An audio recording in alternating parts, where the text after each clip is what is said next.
Bismillahirrahmanirrahim. Assalamualaikum warahmatullahi wabarakatuh.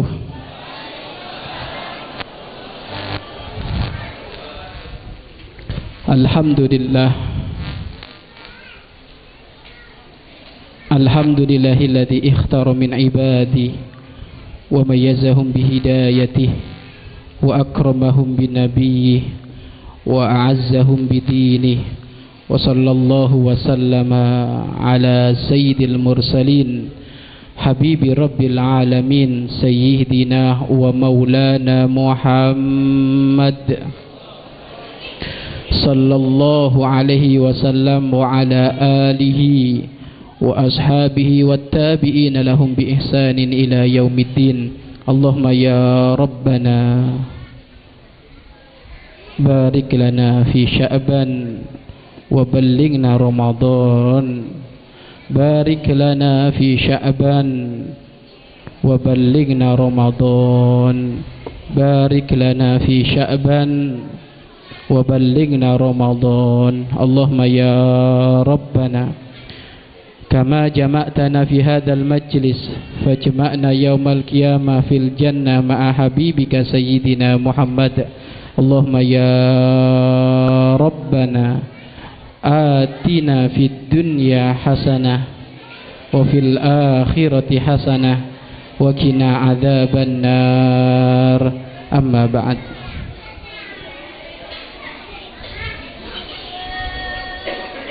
Hadirin hadirat, perindu-perindu ilmu yang dirahmati oleh Allah Subhanahu wa taala. Tidak terasa kita sekarang berada di bulan Sya'ban. Kenapa dinamakan bulan Sya'ban?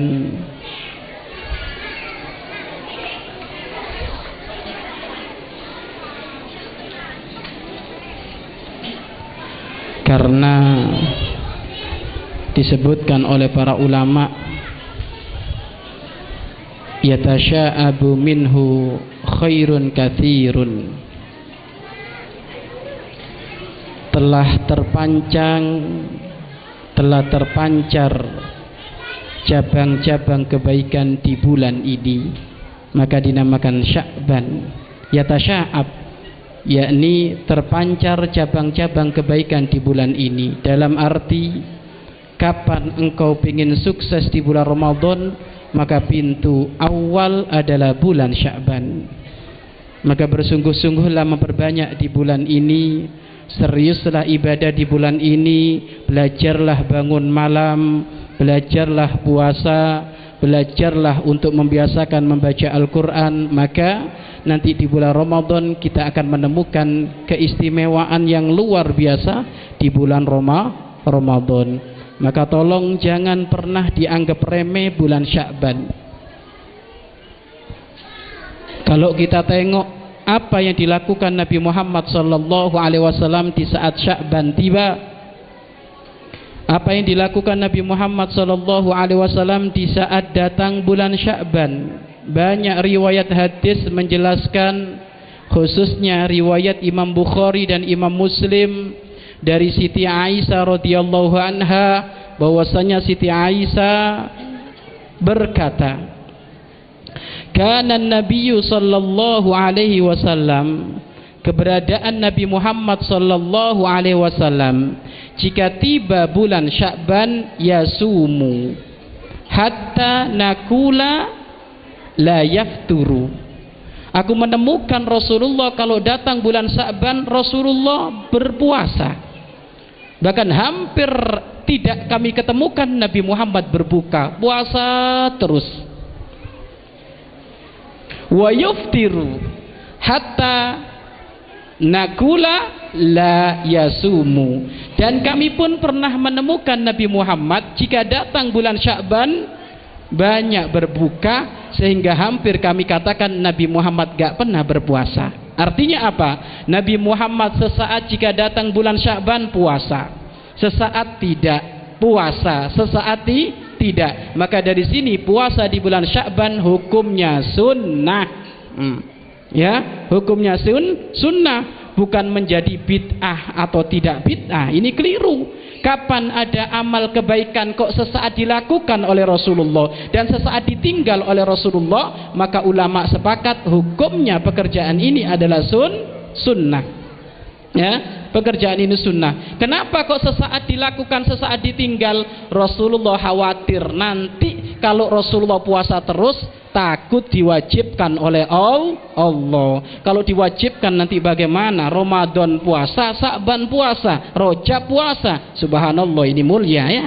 Ya kasihan tapi ya kan, makanya dari sini Rasulullah sesaat puasa, sesaat tidak. Bahkan dalam riwayat lain tidak pernah fama ra'aitu, kata Siti Aisyah, aku tidak pernah melihat istakmala siyama syahrin, tidak pernah melihat puasanya Rasulullah 1 bulan penuh illa Ramadan, kecuali di bulan Ramadan. Begitu juga aku tidak pernah melihat Rasulullah banyak-banyak puasa selain di bulan Ramadan, yaitu di bulan Sya'ban. Pokoknya sudah puasa di bulan Sya'ban dianjurkan. Ya, puasa di bulan Sya'ban dianjurkan. Bahkan dalam riwayat lain disebutkan, Bapak Ibu, kenapa ya Rasulullah engkau lebih banyak puasa di bulan Sya'ban? Apa jawaban Nabi Muhammad? Dzalika syahrun yaghfulun nasu baina Rajab wa Ramadan. Ini bulan banyak dilalaikan oleh manusia karena terhempit antara Rajab dan Ramadan. Banyak orang lalai di sini. Kemarin puasa Rajab, ya kan, sekarang Sa'ban, sebentar lagi Ramadan, nyantai sajalah. Ini. Jadi banyak orang lalai di sini, makanya karena banyak orang lalai di bulan Sya'ban, aku puasa. Begitu juga dzalika syahrun turfa'ul a'mal kama qala fil hadis. Dan di bulan itu amal diangkat oleh Allah. Di bulan Sya'ban ini amal diangkat. Dan aku pengen amalku diangkat oleh Allah, wa ana shaim, aku lagi puasa. Subhanallah, Nabi Muhammad yang kelasnya kebaikannya nggak terhitung, ternyata di saat mendengar amal kebaikan atau amal-amal diangkat, beliau nggak pengen amalnya diangkat, beliau lagi maksiat, tapi pengen puasa. Lalu Nabi Muhammad yang kelasnya seperti itu masih memperhatikan urusan bulan Sya'ban, lalu bagaimana dengan kelasnya kita? Sudah tinggal orang yang mengatakan bid'ah puasa Sya'ban, kemudian mengatakan puasa Sya'ban nggak ada. Mana dalilnya? Memang puasa Sya'ban nggak ada. Saum Sya'ban itu nggak ada, orang tua kami. Saum Sya'ban itu nggak ada. Rasulullah hampir tidak pernah berkata puasa Sya'ban nggak ada. Puasa itu adanya ya Senin Kemis, ya kan, Daud, Rajab sendiri nggak ada sebut dari kalimat Rasulullah bulan Rajab puasa nggak ada, ya kan, Ramadan, ya kan, nggak ada. Memang puasa bulan Sya'ban nggak ada. Akan tetapi Anda harus tahu Rasulullah itu kalau Sya'ban tiba ngapain? Puasa. Karena di bulan Sya'ban ya sudahlah, katakan saja bulan Sya'ban berpuasa atau puasa bulan Sya'ban, karena memang jatuhnya di bulan Sya'ban. Sudahlah, jangan meributkan istilah. Ada orang tuh merebutkan istilah, mana ada Rasulullah pernah ngomong puasa Sya'ban? Nggak ada. Memang nggak ada itu. Lalu dijenengin apa? Dinamain apa? Wong memang kelakuannya di bulan Sya'ban. Ya kalau di bulan Maulid, puasa Maulid kan itu. Wong ini kelakuannya di bulan Sya'ban, maka tentunya boleh kita menamakan bulan Sya'ban. Dan juga ingat orang tua kami, di bulan Sya'ban ada malam yang istimewa. Disepakati oleh para ulama keistimewaan malam ini. Kapan? Malam nisfu Sa'ban, besok. Ya, malam nisfu Sa'ban besok ini malam yang istimewa, maka tolong semua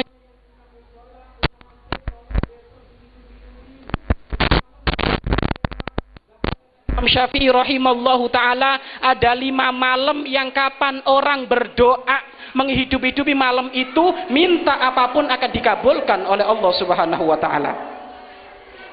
5 malam, mohon dicatat ini. Yang punya masalah besok nangis kepada Allah. Lagi punya hajat besok nangis kepada Allah. Kenapa? Karena besok malam istimewa, malam nisfu Sya'ban. Kata Imam Syafi'i ada 5 malam yang kapan orang berdoa tidak bakal ditolak. Yang pertama malam Jumat. Kapan Anda malam Jumat bangun nangis kepada Allah, minta kepada Allah, Allah akan mengabulkan doa-doa Anda. Ini yang pertama. Yang kedua, malam Lebaran Idul Fitri.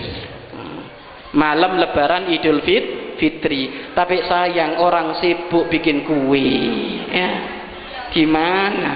Wong waktunya waktu mustajab, kok malah sibuk pikir kue. Kalau enggak sibuk nyetelika, ya. Libur dulu Pak. Ini waktu istimewa, ya kan? Kalau enggak panitia masjid ribut zakat, ya kan? Enggak apa-apa sibuk zakat, enggak apa-apa, tapi ingat jangan lupa malamnya bangun. Mentang-mentang panitia zakat sampai jam 1, akhirnya apa? Bangun subuh, eman dong, ya kan? Eman. Kenapa? Karena malam itu malam yang mustajab. Yang ketiga, malam lebaran Idul Adha. Ini juga waktu yang istimewa. Yang keempat, malam tanggal 1 Rajab. Malam tanggal 1 Rajab. Dan yang kelima adalah malam nisfu Sya'ban. Ada banyak riwayat hadis tentang keutamaan malam nisfu Sya'ban.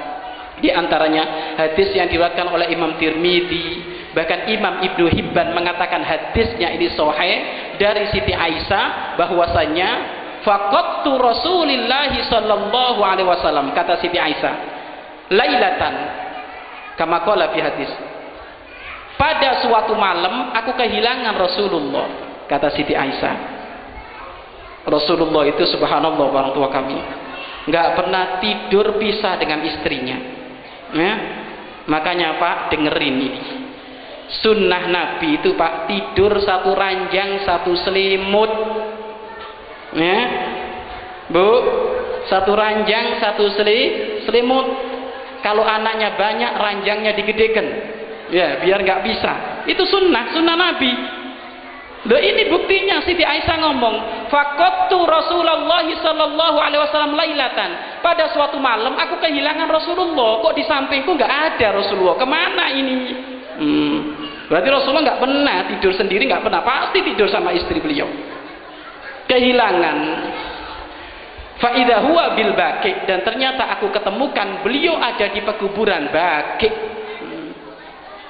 Anda tahu pekuburan Baqi? Belum tahu ya? Kalau umroh tahu nanti, kalau haji tahu nanti, ya. Berangkat ke sana Pak, ya. Berangkat ke sana Ibu. Pekuburan Baqi itu Ibu, kuburannya orang-orang soleh. Ada Sayyidina Utsman dikubur ada di situ. Istri para nabi dikubur ada di situ.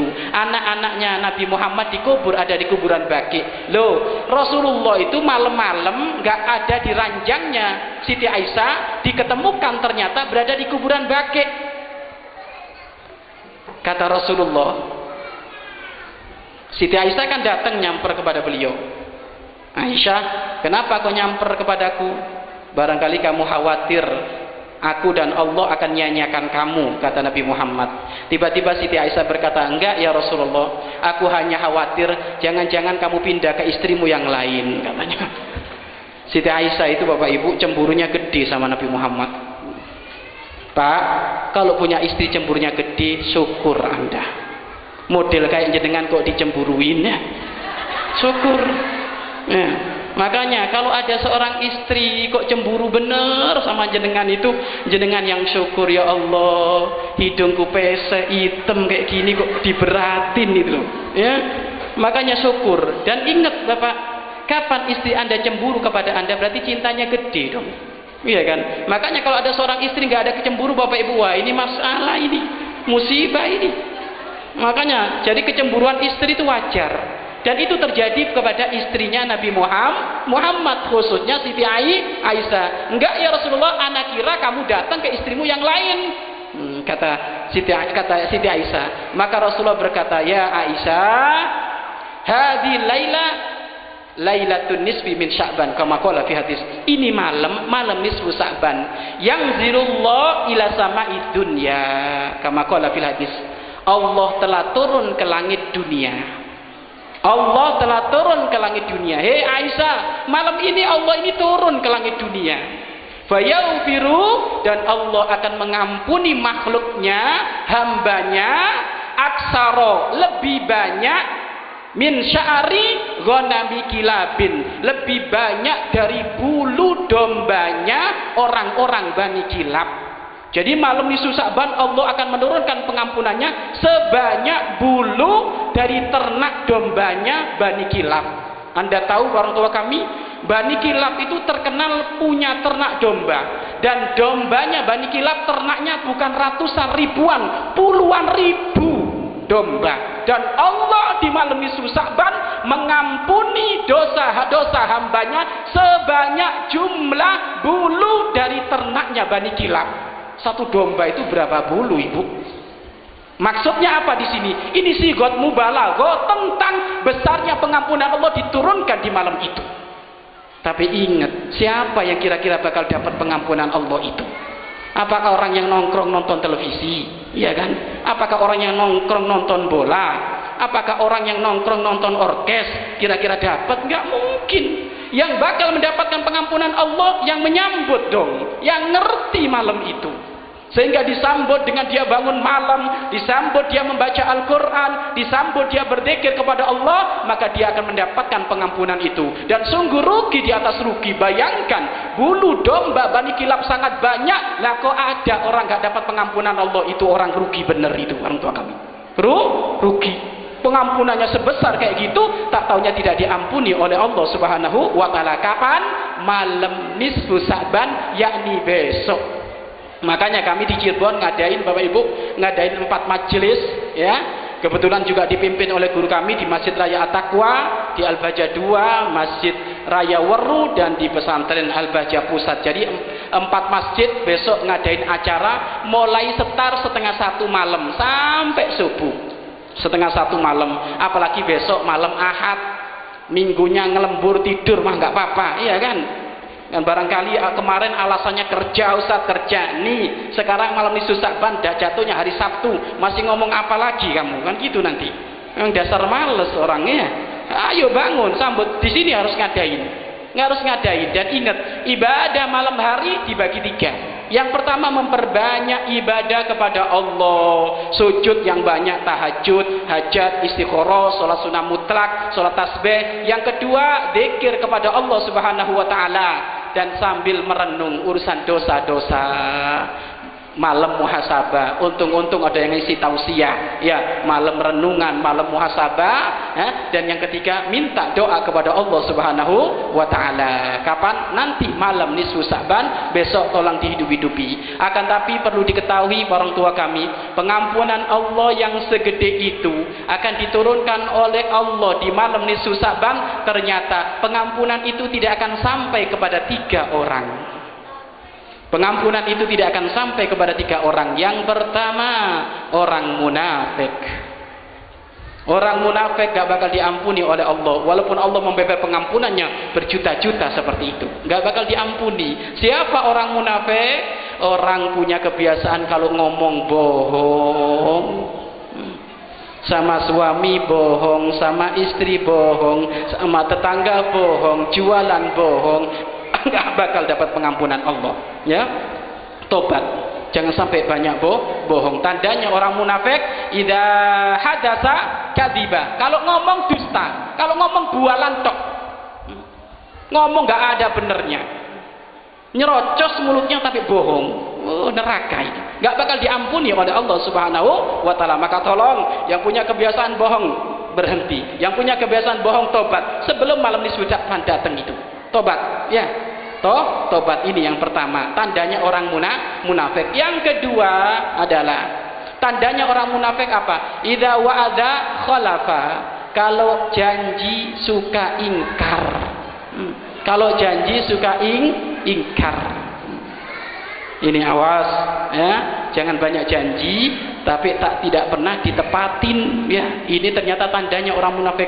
Tandanya ahli iman itu Bapak Ibu kalau janji-janji memegang benar. Makanya tolong diperhatikan, kapan Anda punya hutang sama orang, janji yang benar, ya. Ada sebagian orang itu Bapak Ibu kalau pinjam uang sama tetangganya itu, dia itu nanti janji untuk membayar itu hanya sebatas biar uang utangnya cepat keluar, iya kan? Bu Haji mau utang uang ya? Iya, berapa? 20 juta. Kapan bayar Bu Haji? Insya Allah minggu depan. Biar keluar uangnya 20 juta itu. Iya kan? Akhirnya benar dikasih 20 juta orang tua kami minggu depan. Punten, kelewat. Nah ini. Kapan? 1 tahun. Wah, ini khianat ini kalau kayak gini. Mending Anda ini orang tua kami kalau hutang ngomong yang jelas, Bu Haji pinjam uang berapa, 20 juta, kapan bayar kalau punya uang. Kan enak kalau kayak gitu. Iya kan? Kalau punya uang, terserah punya uangnya kapan. Kalau ternyata punya uangnya nanti 10 tahun, ya dikasihnya 10 tahun. Jadi jangan suka biasakan janji tapi gak ditepati orang tua kami. Ahli iman itu Bapak Ibu kalau berjanji ditepati. Jangan dibiasakan ingkar. Ya, itu yang kedua. Yang ketiga, idza tumina khona. Kalau dikasih amanat khianat. Kalau dikasih amanat khianat. Tolong perhatikan.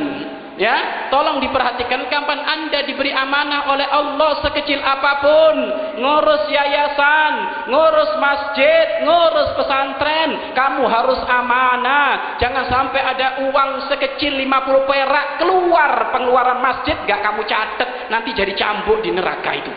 Nah, ini bendahara masjid, hati-hati. Ada bendahara masjid itu Bapak Ibu paling loyal keluar uang. Jangan dipilih bendahara kayak gitu tuh. Bendahara itu paling pelit, ya kan? Masa bendahara masjid, kamu mau utang uang tadi, uang masjid banyak. Ini kan haji bendahara kayak gini. Jadi uang masjid kok diutang-utangin gimana ini? Ya.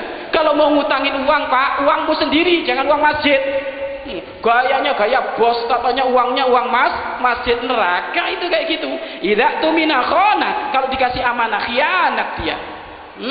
Khianat.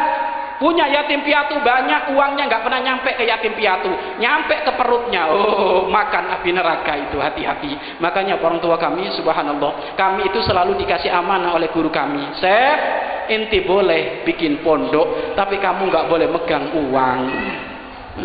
Nggak boleh megang uang. Megang uang ke santri kamu, nanti kamu kontrol. Nah ini. Kenapa Bapak Ibu? Yang namanya hawa nafsu Ibu, iya kan? Ustadz juga manusia, iya kan? Ya kalau ternyata lihat uang banyak, tak taunya istrinya pengen kalung, jadi kalung nanti, iya kan? Atau anaknya masuk rumah sakit, tak taunya apa? Waduh, di ATM kosong ada uang masjid, ya sudah pinjam aja dulu sebentar loh. Ini kan musibah ini. Maka sudah jangan pegang uang. Ya, kami tidak pernah diperbolehkan megang uang oleh guru kami, nggak boleh. Tapi yang megang anak-anak dan kami yang ngontrol. Kenapa? Belajar amanah. Ya, belajar amanah. Dan tolong perhatikan ini orang tua kami yang ngurus masjid, ngurus pesantren, tolong perhatikan barangnya masjid, barangnya pesantren bukan milik umum. Kalau sudah barangnya masjid kayak miliknya orang satu kampung, pinjem sana sini, ajib ini orang ini, ya kan? Nggak boleh. Barang masjid nggak boleh dipinjam keluarga. Barang masjid keperluan untuk masjid. Makanya kapan ada Al-Quran masjid kok dibawa pulang ke rumah, haram, nggak boleh. Al-Quran itu dipakai ada di dalam masjid, bukan dipakai keluar. Nggak boleh, apalagi tangganya masjid. Ada biasanya orang itu pinjam tangganya masjid. Itu tangga buat fasilitas masjid, bukan buat fasilitas bener di rumahmu. Nah kan, maka nggak boleh itu. Ya, nggak boleh. Maka juga sama ini. Air ini untuk kemaslahatan apa? Kalau air ini untuk kemaslahatan umum berarti semuanya boleh ngambil. Tapi kalau air ini hanya untuk orang yang ngambil wudhu, orang yang aktivitas ibadah, maka kapan ada orang jualan ngambil air ke sini hukumnya haram, nggak boleh. Kenapa? Karena ini adalah fasilitas untuk orang ibadah. Makanya harus jelas ini peruntukannya ini orang tua kami ya. Bahkan sampai guru kami ini Bapak Ibu ngajarkan amanah urusan barang pondok. Tidak boleh ada satu pemulung sampah ngambil secuil barang rongsok dari pondok. Kalau diambil yang salah pengurusnya ini. Rongsoknya pondok Pak, nggak boleh diambil. Kenapa? Karena itu barang milik pondok. Sampai kami itu orang tua kami kalau setelah acara itu Bapak Ibu, acara maulid itu kan biasanya banyak itu air mineral itu, gelas itu bekasannya. Awas jangan sampai ada pemulung masuk ke sini. Karena ini semuanya barangnya pondok. Jangan sampai diajari pemulung ngambil barangnya pondok. Walaupun itu satu gelas air mineral. Kenapa orang tua kami? Ini amanah barang pondok. Iya kan?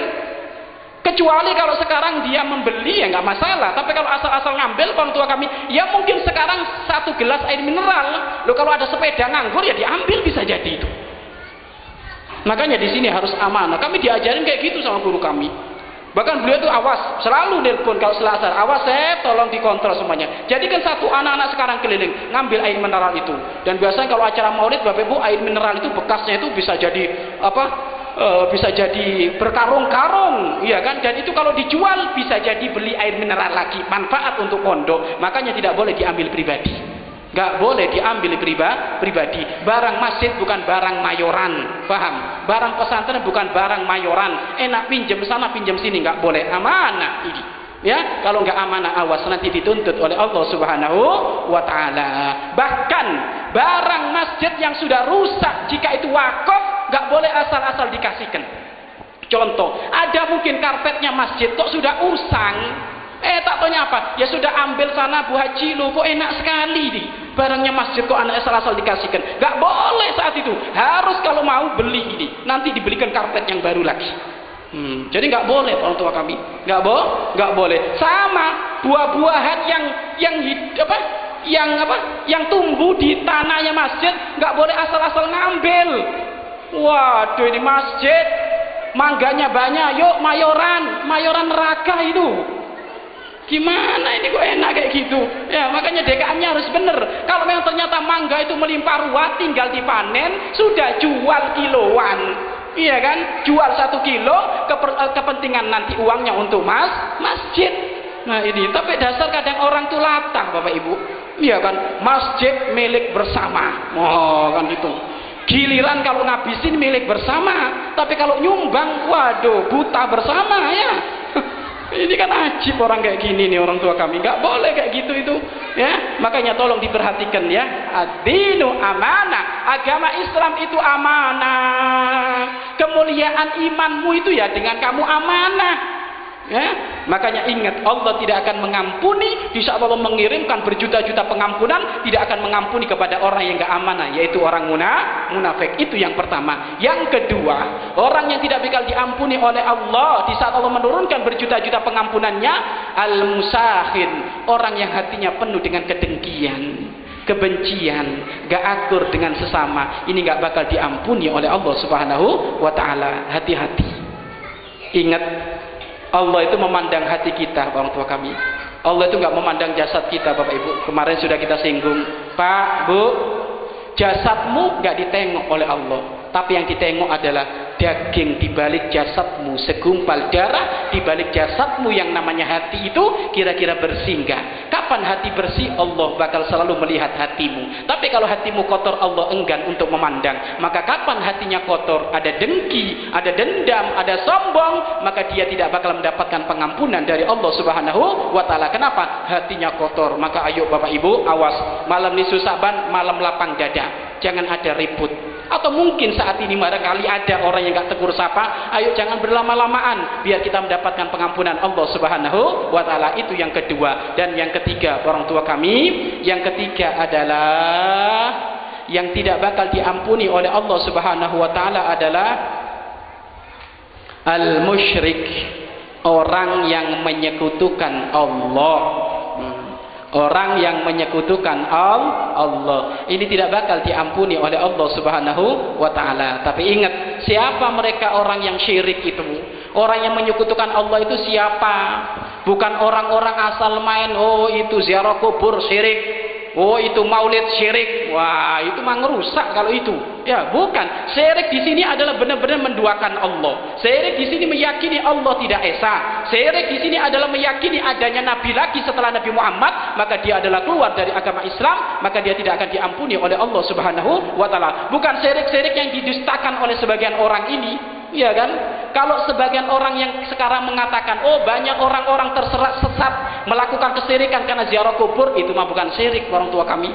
Makanya sekali lagi Bapak Ibu, ini mumpung ingat, cara membentengi agar supaya kita selalu berada dalam akidah yang benar ada 2 syarat. Perhatikan ini. Perhatikan. Tolong Anda biar tidak terpengaruh dengan akidah yang sesat. Ya, akidah sesat itu banyak sekarang Bapak Ibu. Rasulullah menyebutkan pada akhir zaman nanti Islam akan terpecah menjadi 73. Semuanya masuk neraka kecuali 1 masuk surga. Dalam riwayat semuanya masuk surga kecuali 1 masuk neraka. Intinya apa? Islam di akhir zaman akan terpecah belah. akan dikoyak-koyak oleh musuh Allah Subhanahu wa taala. Akan tapi ingat, jangan sampai kita menjadi Islam yang terkoyak-koyak oleh musuh Allah. Makanya dari sini ulama membuat rambu-rambu, ulama membuat pintu-pintu, ya, pos-pos, agar supaya dengan pos-pos ini kita tidak terpengaruh dengan akidah-akidah yang sesat tersebut. Makanya dari sini cara membentengi diri kita dari akidah-akidah yang sesat, maka dengan dua hal. Yang pertama, tolong dihafal identitas kita. Tolong dihafal identitas kita. Identitas kita itu siapa? 5 hal. Perhatikan ini ya. Identitas kita itu 5 hal. Yang pertama Islam. Yang pertama Islam. Kapan ada orang mengaku saya orang baik tapi kalau nggak Islam, jangan dipercaya. Pasti ada udang di balik batu itu. Iya kan? Kalau ada orang bukan Islam kok melakukan kebaikan, jangan dipercaya orang tua kami. Dia pasti ada maksud. Kenapa? Karena dia bukan orang Islam. Makanya kalau ada orang ngomong seperti ini kalimat-kalimat fitnah. Mending pemimpin kafir jujur daripada pemimpin Islam dolim. Waduh, bebel orang ini orang tua kami. Bebel bener ini. Mending pemimpin kafir jujur. Hei, orang kafir melakukan amal kebaikan segede gunung kayak apapun gak ada nilainya, karena dia kafir. Tapi orang Islam loh, Islam, andaikan dia memang bejat, rusak, tapi kalau mati membawa iman Islam, dia nggak selama-lamanya di neraka, pada waktunya akan dientas. Dia lupa bahwasanya Islam itu asas, fondasi yang menjadikan orang selamat nggak abadi di neraka. Nah ini makanya kalimat fitnah ini Bapak Ibu. Katanya profesor lagi yang ngomong, nggak tahu profesor apa ini ya. Ya, memang ini orang selalu bikin usil ini orang tua kami. Iya kan? Kalimatnya kalimat subhat. Ya kan, kalimatnya bikin kontroversi terus. Memang kalau orang pengen laku itu memang aneh-aneh ya. Jadi kalau lempeng itu nggak ada yang mau, tapi kalau aneh baru banyak orang mau, ya kan? Sampai guru kami ngomong, coba orang yang ngomong kayak gitu suruh ngomong ke Italia sana, ke Roma, yang basisnya Nasrani itu orang Kristen, suruh ngomong ke sana. Coba di sana suruh ngomong, lebih baik pemimpin Islam jujur daripada pemimpin Kristen dolim, dipukulin sama orang Italia sana dia itu. Iya kan? Apa nggak marah orang Italia yang basis Kristen itu orang tua kami? Ayo coba ngomong di sana kayak gitu, lebih baik pemimpin Islam jujur daripada pemimpin Kristen dolim. Ayo ngomong ke sana, berani nggak itu? Memang umat Islam ini sabar-sabar Bapak Ibu ya, nggak pernah terprovokasi, nggak pernah terpengaruh. Mau ngomong kayak apapun memang adabnya ya kayak gitu, jangan mudah terprovokasi ya. Akan tapi ya jangan mudah ngikut-ngikut. Ya, jangan mudah ngikut-ngikut, biarin mereka ngomong kayak gitu, tapi yang jelas ulama ahli sunnah wal jamaah kalau ngomong jelas. Nabi Muhammad kalau ngomong tuh gak pernah subhat, Nabi Muhammad tuh kalau ngomong jelas, sehingga sampai suatu ketika Nabi Muhammad tuh lagi berduaan di remang-remang bersama istri beliau, tak taunya ada sahabat lewat, padahal sahabat tuh gak mengira apapun, jadi Rasulullah itu orang tua kami ada mungkin di belakang rumah beliau lagi gelap-gelap, Rasulullah berduaan. Ibu sering kayak gitu ya? Hah? Pernah nggak dimanja kayak gitu sama abahnya? Harus ya Pak ya? Nggak apa-apa Pak, saat anaknya pada tidur ke belakang, ngapain ya? Mungkin ngupas bawang, ngupas apa, nggak apa-apa, ya kan? Itu Rasulullah itu kayak gitu. Beliau itu sesaat ya nyantai di belakang, lampunya dimatikan, sahabat lewat.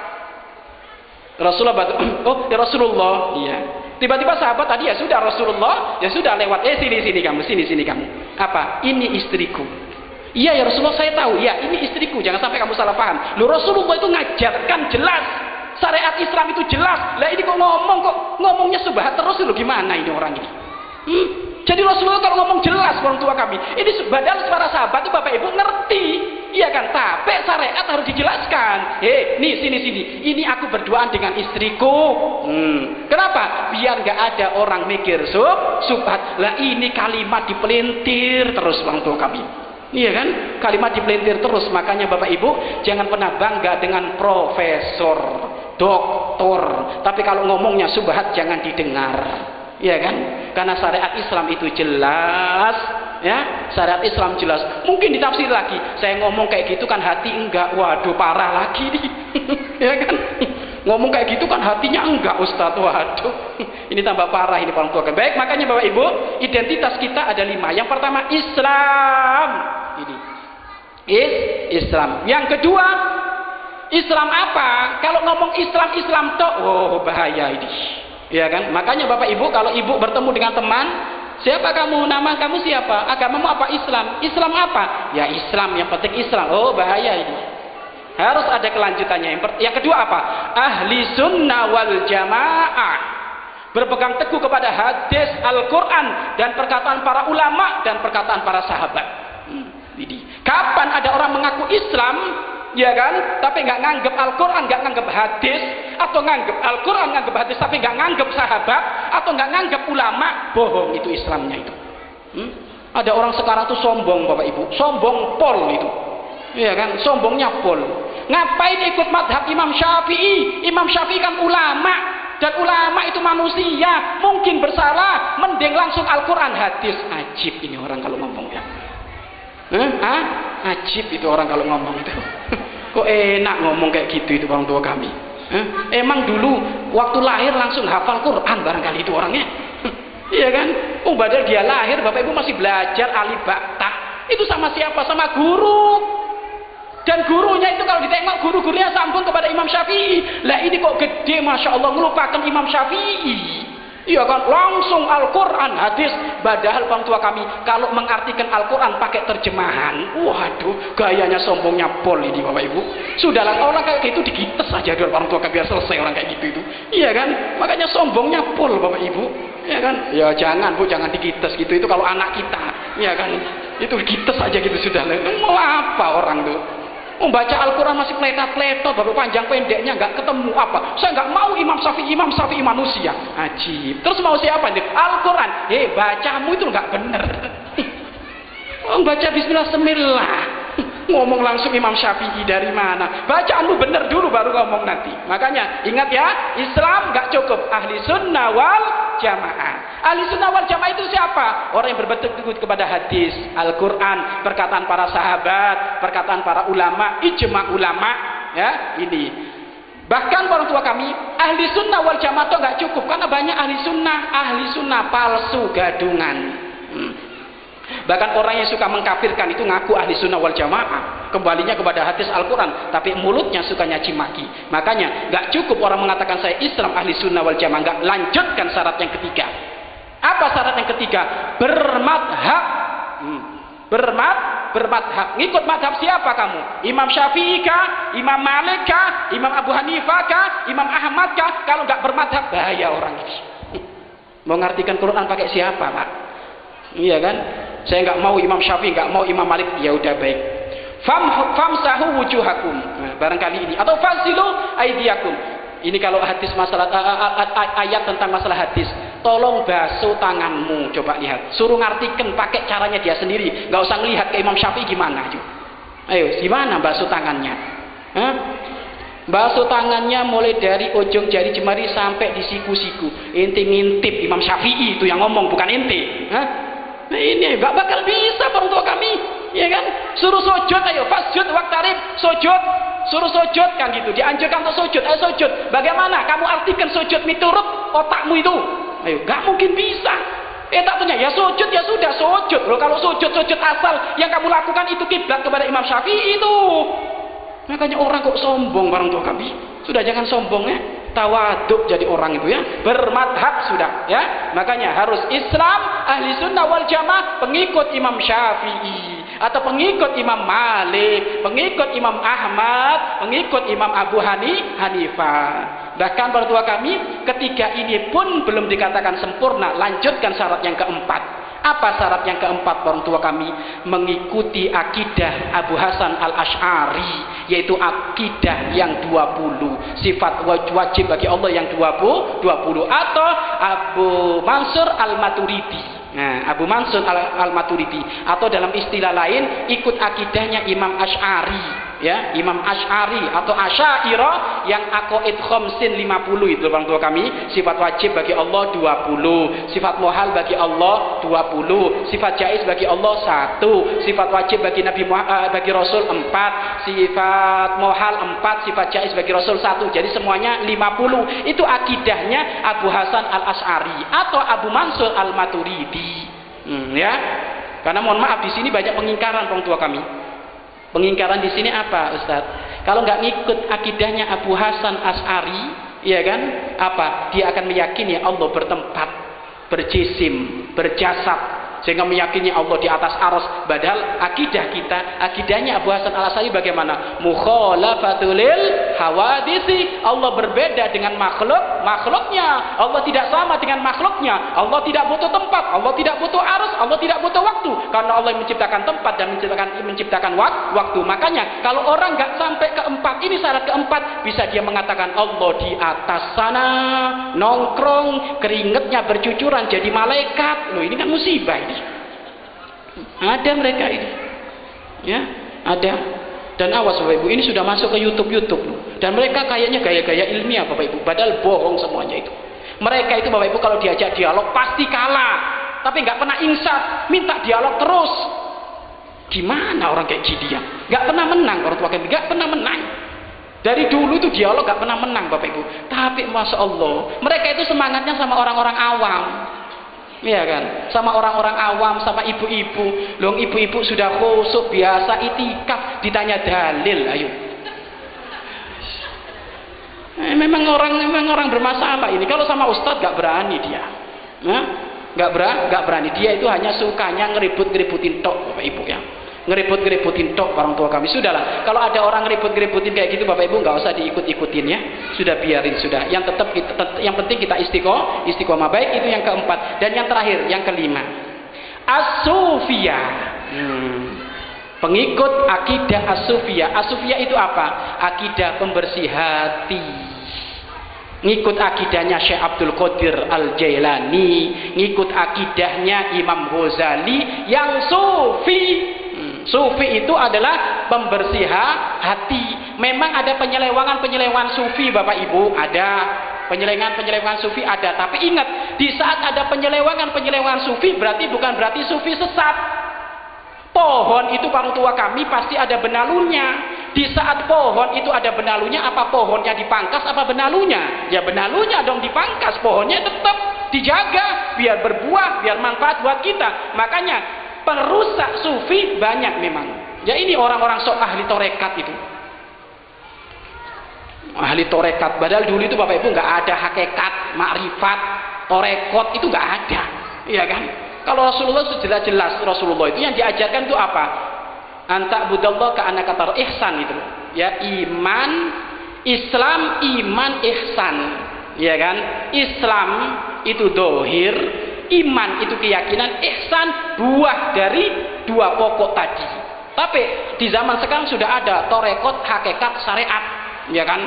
Hakikat, makrifat. Makanya orang kalau sudah nyampe makrifat gak perlu syariat. Oh, dipenggal kepalanya itu. Ya kan, ada. Saya sudah nyampe makrifat Ustaz. Saya sudah merasakan Allah di dalam dadaku. Jadi saya nggak perlu sholat. Oh, gitu.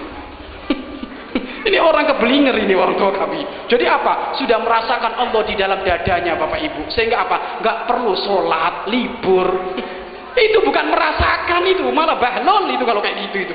Gimana orang ngaku merasakan Allah sama kewajiban yang diperintahkan oleh Allah nggak mau, ini kan unik aneh ini. Makanya ini orang ketipu. Memang ada pendusta sufi itu ada golongan orang-orang kayak gitu. Coba kalau suruh makan, perutku sudah penuh dengan nasi walaupun lapar, ayo nggak usah makan gitu. Nggak ada kayak gitu. Tapi kalau giliran sama Allah seenaknya orang tua kami ya. Jadi main batinan tok.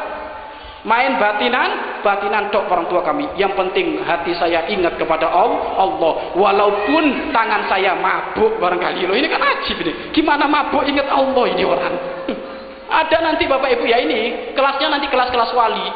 Jadi kalau saya ini gelas walaupun minuman khamr isinya alkohol, kalau dimasukkan ke mulutku bukan masuk yang sebenarnya.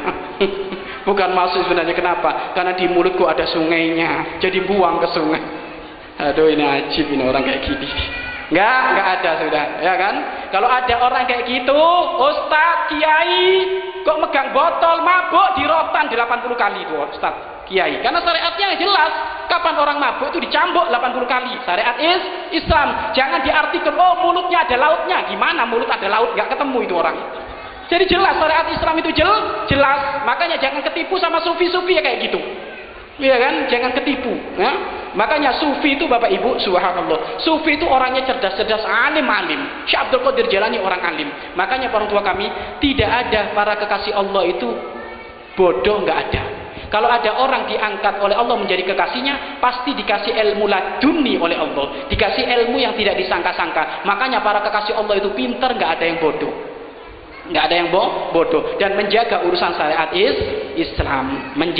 Menjaga orang tua kami. Baik Bapak Ibu ya, ini identitas 5 ini perlu dihafal ya. Yang pertama Islam, yang kedua ahli sunnah wal jamaah, yang ketiga bermadhab, yang keempat ngikut akidahnya Imam Abu Hasan Al-As'ari atau Abu Mansur Al-Maturidi, yaitu sifat wajib yang 20. Dan yang kelima adalah as-sufiyah, pengikut as-sufiyah, yaitu pengikut akidah yang membersihkan hati agar supaya cepat nyampe kepada Allah Subhanahu wa taala. Baik, itu yang pertama. Yang kedua, agar supaya kita tidak mudah terjerumus kepada akidah sesat, maka biasakan kita ini di dalam urusan berguru pakai talaki. Talaki itu apa? Bertemu dengan guru, komunikasi langsung. Ya, dibiasakan kalau belajar itu ya komunikasi kayak gini. Loh, ini talaki Bapak Ibu. Jangan dari Ustadz Google nggak ketemu, ya Ustadz internet nggak ketemu itu. Ya, nggak ketemu orang tua kami. Walaupun nanti memang ada website yang memang terpercaya, ada kayak websitenya guru kita Bu Yaya, boleh ngambil artikel-artikel seperti itu. Tapi lebih banyak yang nggak terpercaya. Yang terpercaya itu masih sedikit. Makanya tidak bisa hujahnya pakai Ustadz Google, nggak bisa. Harus talaki. Bertemu dengan guru sampai sambung kepada Rasulullah Shallallahu Alaihi Wasallam. Makanya kebiasaan orang-orang dahulu itu, orang tua kami sebenarnya sudah bagus. Orang-orang dulu itu, coba Bapak Ibu, kapan kalau ada masalah datang ke kiai, gimana kiai? Loh, ini kan talaki, ketemu langsung, minta saran, minta nasihat, itu bener itu kayak gitu. Iya kan?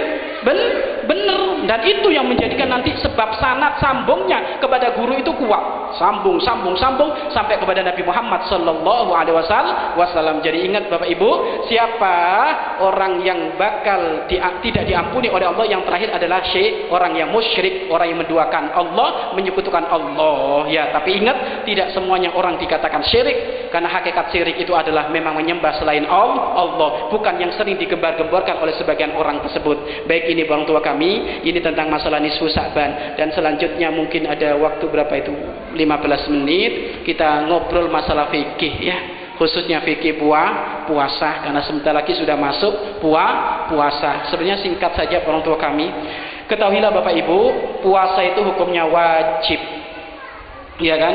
Harga mati puasa tidak boleh ditawar. Kapan ada orang menawar puasa Ramadan gak mau puasa, cukup sekali saja masuk neraka. Makanya puasa Ramadan hukumnya adalah wajib. Dan yang dinamakan puasa itu mencegah dari perkara yang membatalkan puasa, mulai dari terbitnya fajar shodiq waktu subuh sampai terbenamnya matahari waktu maghrib. Ya, ingat, mencegah dari perkara yang membatalkan puasa, mulai dari terbitnya fajar shodiq waktu subuh sampai terbenamnya matahari, yakni waktu maghrib. Makanya kapan Bapak Ibu kalau masih enak makan, kok tiba imsak lanjut, itu masih belum. Ya, tapi sebisa mungkin sih harusnya sudah nggak makan. Tapi kan kadang orang Bapak Ibu yang namanya masih nyemil atau apa kan, imsak biasanya imsak itu 10 menit, ya kan, atau 5 menit atau 15 menit sebelum waktu subuh. Jadi imsak itu belum masuknya itu adalah kalau Allahu Akbar subuh baru itu masuk, ya kan gitu. Makanya tolong yang bagian imsak yang bener. Kadang imsak itu dijaga-jagain, takutnya ujung-ujungnya Allahu Akbar. Loh, ini kan kasihan orang-orang ini. Yang amanah, tukang masjidnya yang amanah, membantu kamu ibadah kepada orang, maka pahalanya sama seperti hanya kamu ibadah. Yang gitu. Makanya tolong yang bagian imsak ini diperhatikan yang benar, tepat waktu benar. Kalau yang biasanya 10 menit sebelum waktu subuh, maka tolong 10 menit bener ya. Karena gitu Bapak Ibu, kami tuh sering Bapak Ibu kalau santri sudah dijaga-jagain, ya kan, pengen minum aja jeruput itu sudah adzan, Allahu Akbar lah, ini santrinya nggak istiqomah ini. Makanya tolong jangan sampai di masjid-masjid kayak gitu ya. Baik itu.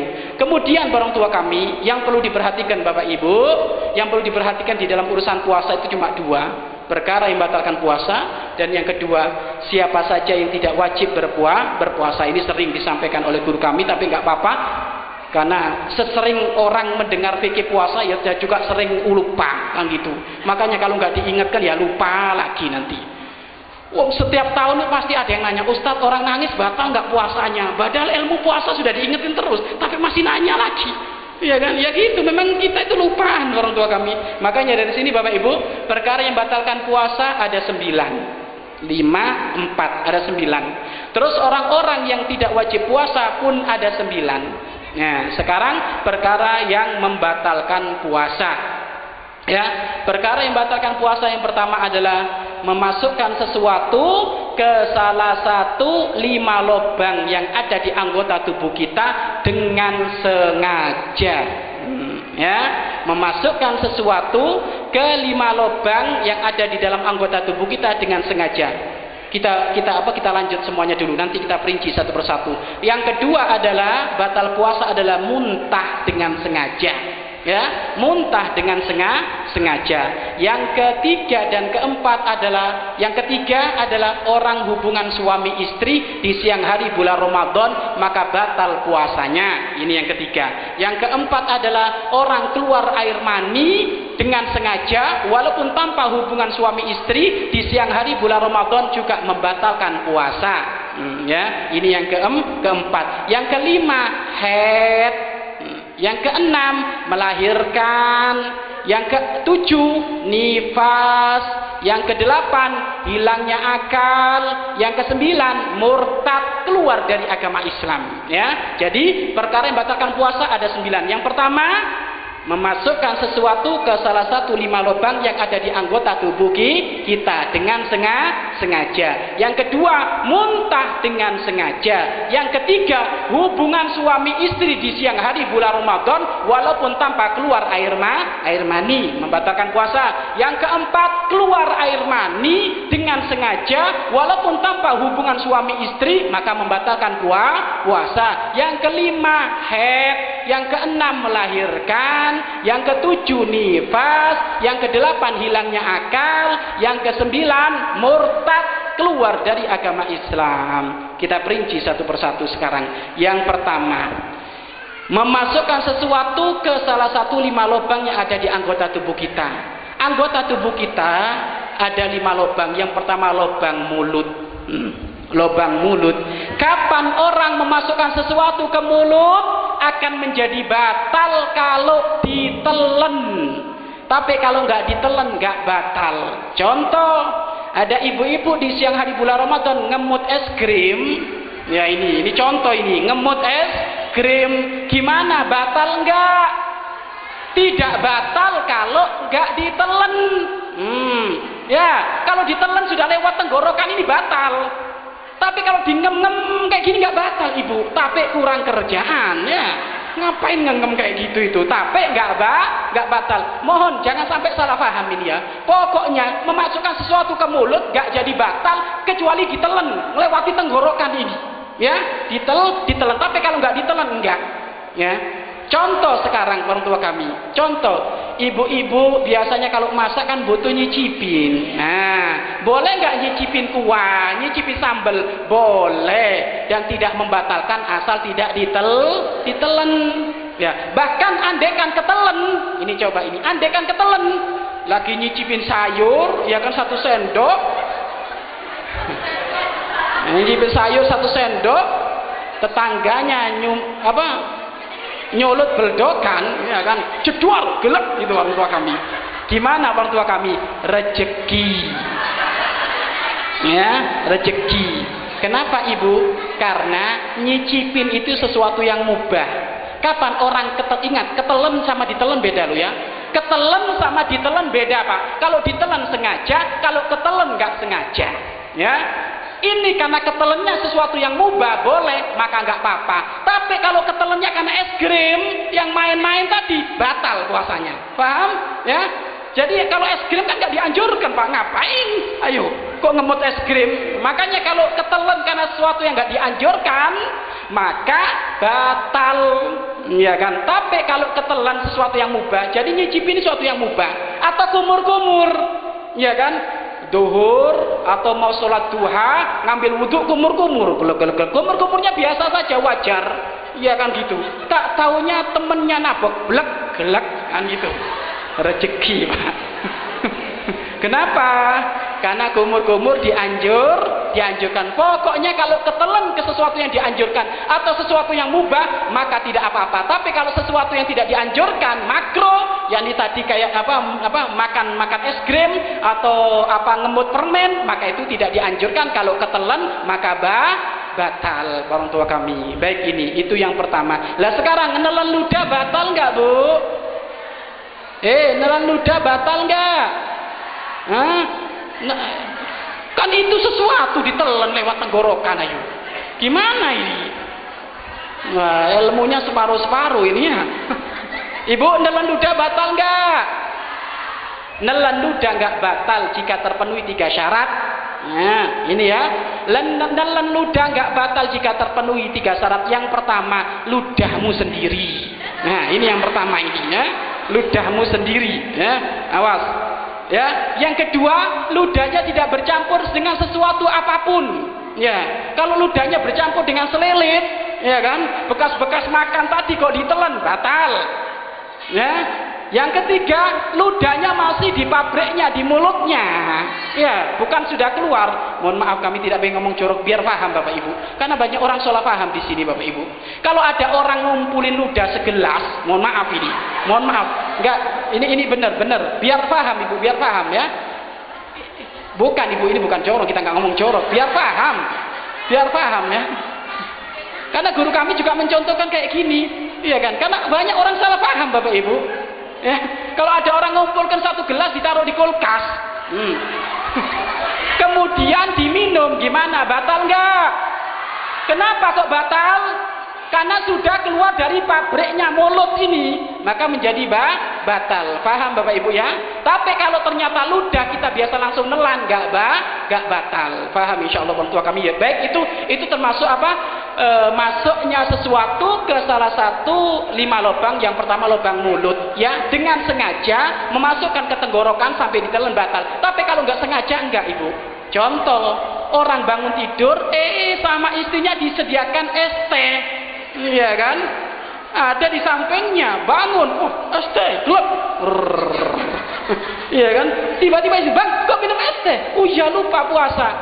Dimaafkan karena tidak sengaja. Tapi kalau sengaja 1 butir nasi, batal ya. Paham? Baik, itu lubang yang pertama. Yang kedua adalah lubang hidung. Memasukkan sesuatu ke lubang hidung tidak membatalkan puasa kecuali ke rongga yang paling dalam. Rongga yang kita menghirup air keterlaluan, terasa pening, ya terasa panas. Biasanya orang kalau nyedotnya keterlaluan itu kan panas Bapak Ibu. Rongga paling dalam ini kalau sampai masuk ke rongga yang paling dalam, batal. Tapi kalau rongga yang luar-luar nggak batal. Nah, ini kabar gembira. Orang yang biasa ngupil nggak batal. Orang yang biasa ngupil nggak batal. Tapi tolong ya, jangan ngupil di depan orang banyak Pak. Nggak enak itu ya. Nggak batal orang tua kami, kecuali kalau ternyata memang, mohon maaf, pakai tangannya ada kukunya. Kukunya ini akan masuk ke rongga paling dalam, maka batal orang tua kami. Baik, itu termasuk adalah lubang hidung. Yang ketiga, lubang telinga. Lubang telinga tidak menjadi batal kemasukan sesuatu selama tidak masuk ke rongga lubang telinga yang paling dalam. Makanya kapan ada orang saat itu kok telinganya gatel, digaruk dengan jari jemarinya yang tidak ada kukunya, ini sebatas jari jemari ini, maka nggak batal. Tapi kalau ada kukunya, maka kuku ini masuk ke rongga paling dalam, batal. Atau sekarang lagi puasa di siang hari bulan Ramadan, telinganya gatel pakai katembat. Lah, ini batal ini. Kenapa? Karena itu masuk ke rongga yang paling dalam ya. kecuali lupa. Kalau lupa enggak jadi sengaja gatel, kalau gatel di mana, tempat akhirnya dikorok gitu, maka menjadi batal. Baik, itu lubang yang ketiga. Sekarang lubang yang keempat, mohon maaf tempat mulia, lubang yang keempat adalah lubang belakang. Ya, kapan orang memasukkan sesuatu ke lubang belakang maka batal puasanya. Mohon maaf, ini tempat mulia. Kalau ada seorang perempuan, mohon maaf, di saat membersihkan lubang depan itu kok ternyata melebihi dari kebiasaannya. Biasanya kan harus telapak tangan ini, kok melebihi dari kebiasaannya. Mohon maaf, ada seorang perempuan itu was-was sehingga kalau membersihkannya sampai tangannya dimasukkan, kok di siang hari bulan Ramadan, batal puasanya. Ya, batal puasanya, tidak boleh ya, karena sebatas ini tok. Tapi kalau sampai dimasukkan itu menjadi batal. Atau mungkin ada pengobatan kok lewat jalan depan, maka ini pun adalah batal puasanya. Begitu juga yang terakhir adalah lubang belakang. Ya, lubang belakang jika kemasukan sesuatu maka itu juga membatalkan puasa. Mohon maaf, barangkali ada orang membersihkan kok sampai dimasukkan tangannya, maka ini pun adalah batal puasanya. Jadi jelas orang tua kami ya, perkara yang batalkan puasa yang pertama adalah memasukkan sesuatu ke salah satu 5 lubang yang ada di anggota tubuh kita dengan sengaja. Yang pertama lubang mulut, yang kedua lubang hidung, yang ketiga lubang telinga, yang keempat lubang depan, yang kelima lubang jalan belakang orang tua kami. Baik, ini sekarang yang kedua, kayaknya nggak bisa dilanjut ini, ketemu lagi nanti bulan depan. Kapan? Enggak, minggu depan saya kesini lagi, tapi di masjid mana? Riyadhus Shalihin. Ya, di masjid Riyadhus Shalihin. Nanti diselesaikan orang tua kami ya. Baik, yang kedua orang tua kami, yang kedua adalah muntah dengan sengaja. Yang kedua adalah muntah dengan sengaja. Muntah dengan sengaja membatalkan puasa. Muntah dengan sengaja itu gimana? Ya mungkin barangkali dia nggak ada kerjaan tangannya dimasuk-masukkan gitu sehingga muntah, loh itu batal itu.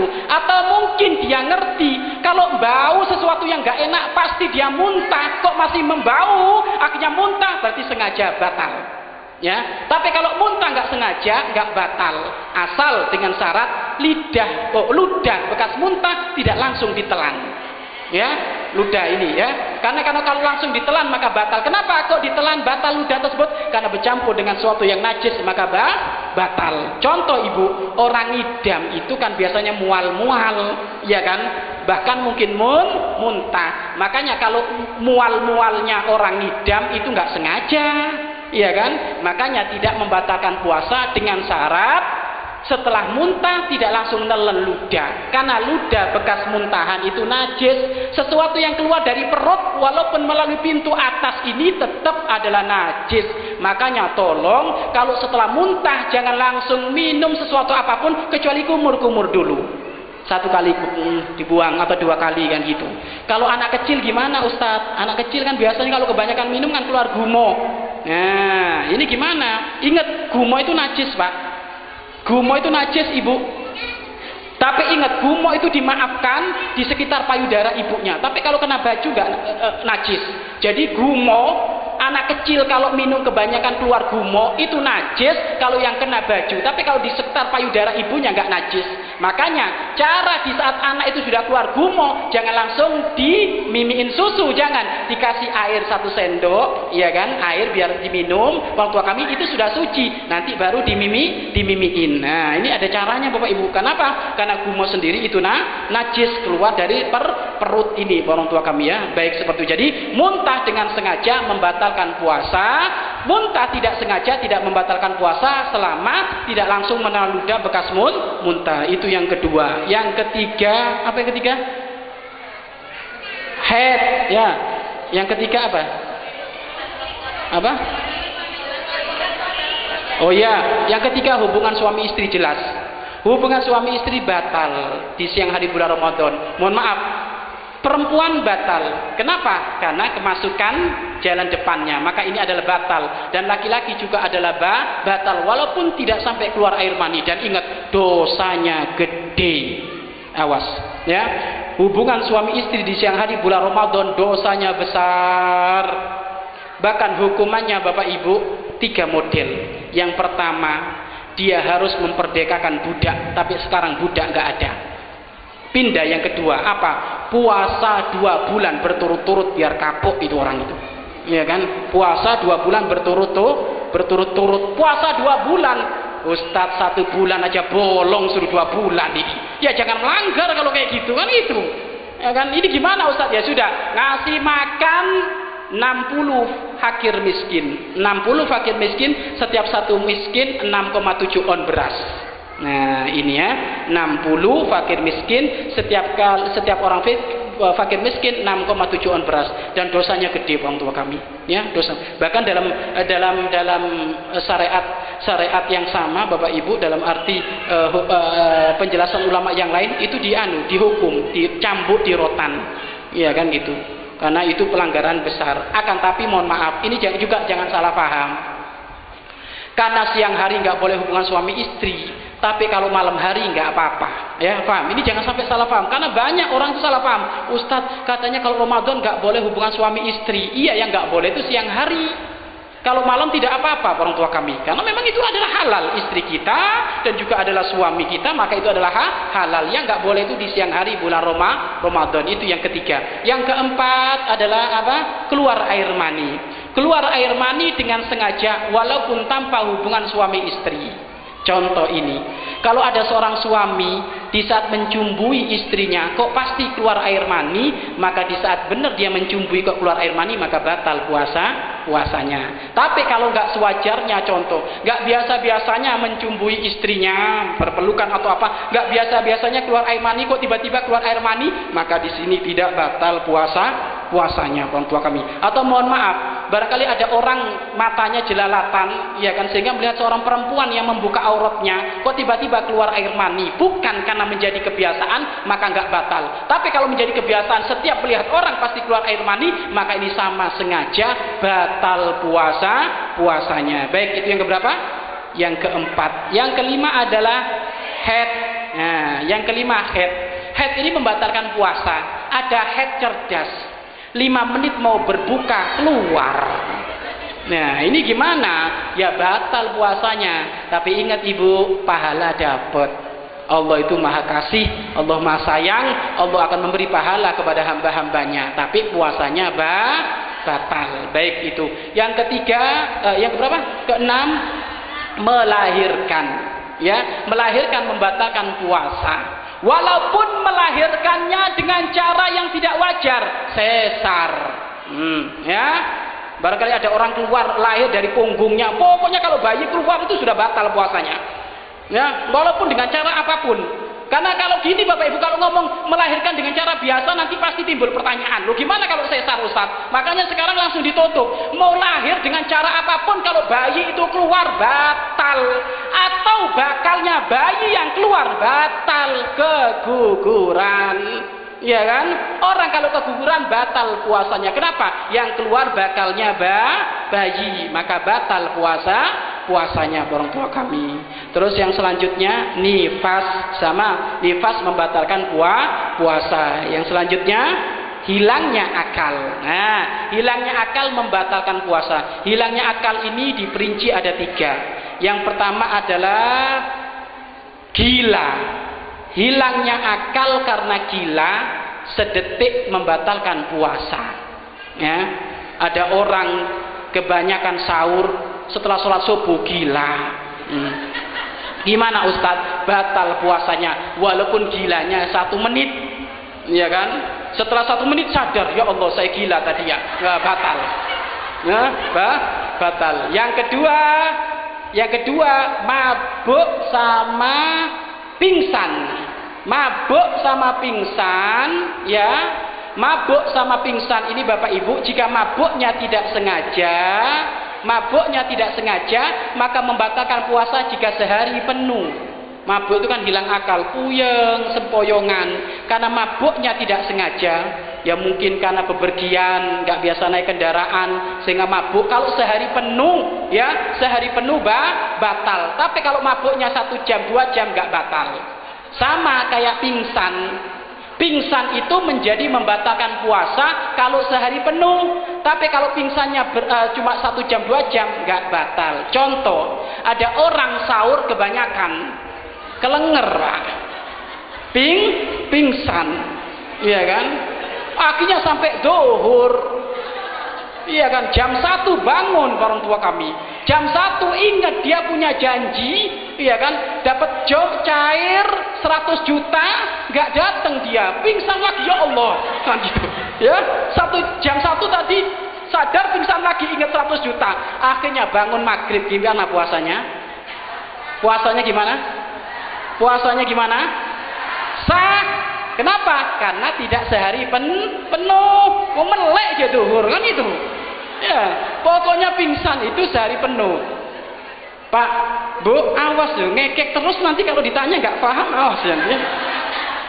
Ini nggak boleh guyonan ini, maksudnya ini dibikin kayak gini Bapak Ibu biar nggak sumpek. Karena biasanya umumnya kalau belajar fikih itu sumpek kan gitu. Makanya ini dibikin kayak gini biar paham ya. Tapi jangan sampai nggak paham nanti pulang masih lupa lagi nanti ya. Jadi diingat-ingat orang tua kami ya. Baik itu apa tadi? Pingsan sama mabuk. Ada sehari penuh hilang akal nggak batal, tidur. Setelah sholat malam tidur, setelah sahur tidur, bangun jam 5 sore. Wah, ini gimana? Gak batal puasanya, tapi punya urusan sholat kamu ya. Sholatmu diurus tapi gak batal. Kenapa? Karena kalau tidur hilangnya akal tidak membatalkan puasa. Baik, itu yang ke-8. Yang terakhir adalah murtad. Ya, murtad keluar dari Islam. Naudzubillah min dzalik. Kapan ada orang lagi puasa kok tiba-tiba mengatakan Allah lebih dari 1, maka dia keluar dari agama Islam, batal puasanya. Jadi jelas perkara yang membatalkan puasa ada 9. Coba saya mau nanya, ada 9 tadi itu nangis? Nah, nggak ada, sudah jelas. Ada 9 tadi itu disuntik? Nah, kan gitu. Ada 9 tadi diinfus? Ada orang ustadz, gimana kalau puasa diimpus? Ya kan gitu. Diimpus itu dari mana masuknya? Kan gitu. Oh, dari tangan. Gak batal puasanya kecuali jika infus yang menjadi pengganti suplai makanan batal. Ya, infus yang menjadi pengganti suplai makanan batal. Tapi kalau karena nusuk di tangan nggak batal, ya. Jadi sudah jelas orang tua kami ya. Insya Allah ini perkara yang membatalkan puasa. Insya Allah malam Senin depan di Masjid Riyadhus Shalihin kita selesaikan ini dan sekaligus tentang kiat-kiat menyambut bulan Ramadan. Ya, baik ini saja yang bisa kami sampaikan. Selanjutnya jika masih ada waktu, mangga dilanjut dengan tanya jawab. Wallahu a'lam bishawab. Alhamdulillah. Setelah kita dengarkan paparan ilmu dan mudah-mudahan kita dapat mengamalkan di kehidupan sehari-hari dan mengamalkan di bulan suci Ramadan nanti. Amin ya rabbal alamin. Baik Bapak Ibu, kembali sesi tanya jawab yang kami beri waktu dari Bapak, kaum Bapak, 1 orang penanya dengan 1 pertanyaan, dan dari kaum ibu 1 orang penanya dan 1 pertanyaan. Silakan.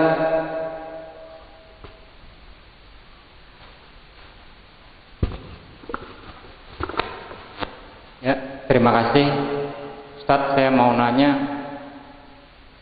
yang tentang hadis tadi yang berkaitan dengan akidah Ahlussunnah wal Jamaah. Cara menerangnya itu gimana, padahal Allah itu tidak naik, tidak turun, tidak di atas. Allah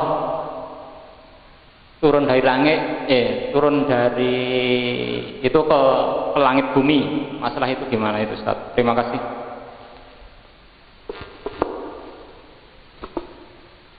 Ya, baik.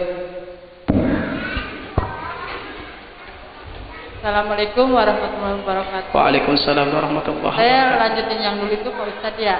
Apa itu? Yang kemarin lagi itu nanya Pak Ustadz kata kalau ini belum hilang, menjelang Ramadan belum hilang ya? Belum, Oh, malah lebih parah. Lanjut. Ini kan masalah yang dolim itu kan namanya orang dolim yang lagi itu. Saya nanya Pak Ustadz lagi di luar. Ya, baik. Sekarang lah bahwa parahnya ya ATM anak saya aja sampai Nggak kenapa? ATM sampai Nggak kenapa? diambil kan orang ATM sampai diambil. Iya, anak saya sampai ATM hilang.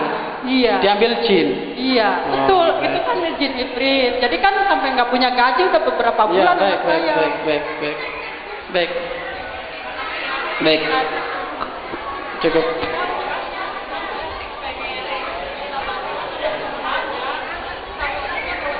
Ya, Baik, insyaallah. Cukup Bu ya, cukup. baik. Iya, cukup. Baik. Emang enggak?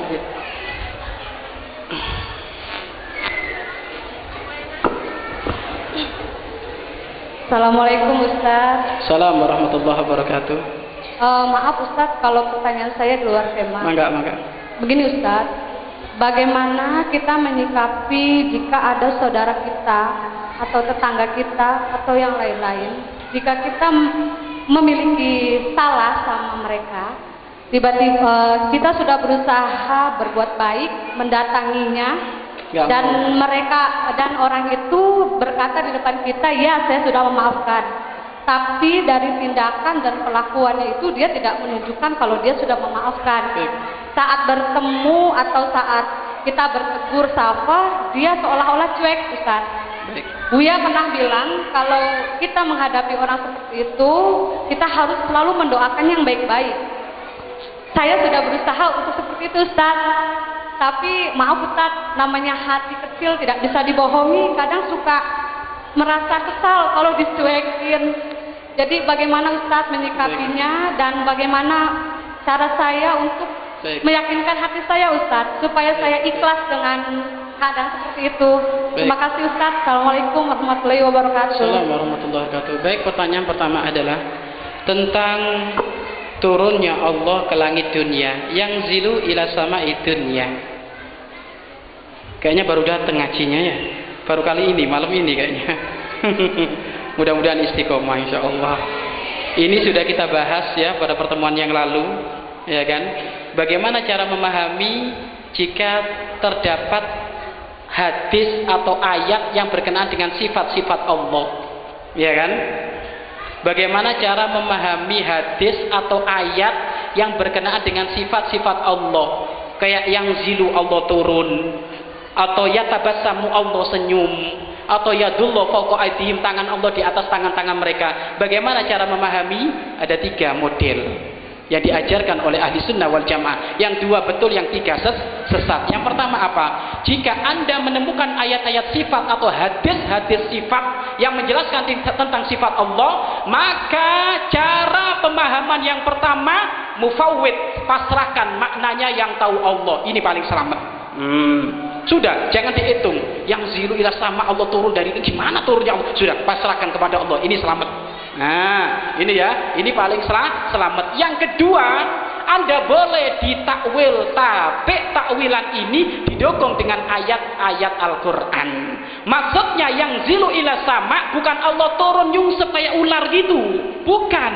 Tapi maksudnya yang turun pengampunannya Allah, yang turun kasih sayang Allah, yang turun ridhonya Allah. Jangan dibayangkan Allah turun dari genteng kayak kita gitu ya, enggak.